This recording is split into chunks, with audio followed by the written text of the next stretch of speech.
Helme, eu sunt Daria și bine v-am găsit la un episod. Știu, dacă mă întrebați de ce m-am îmbrăcat așa pe Adopt.me, este pentru că am făcut o cameră de Crăciun. Chiar dacă a trecut de cât de mult Crăciunul, am zis de ce nu. Uitați, doamne, deci chestia asta e cât mine de mare. Bine, când sunt copil, e cât mine de mare. Am făcut așa. Am făcut aici cadouri. Deci, n-am găsit, știu că unii oameni care se jucau aveau în casă brăduți mare cu cadouri. Dar pentru că nu am găsit, am improvizat. Aici am un scaun în formă de nor, care nu știu ce caut aici. L-am pus pentru că e drăguț.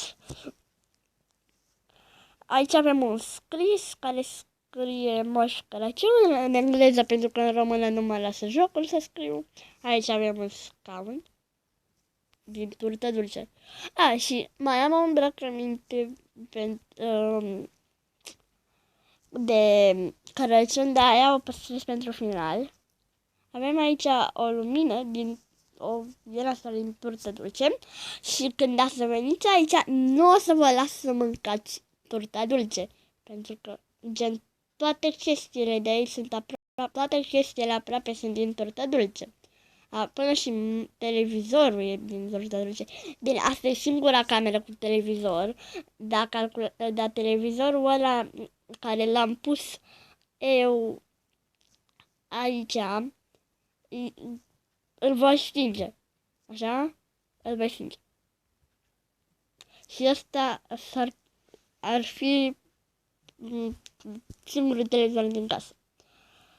Și da, aici avem canapeaua, aici am șemineu. Era un model mai greu de făcut, dar am spus să-l fac mai ușor.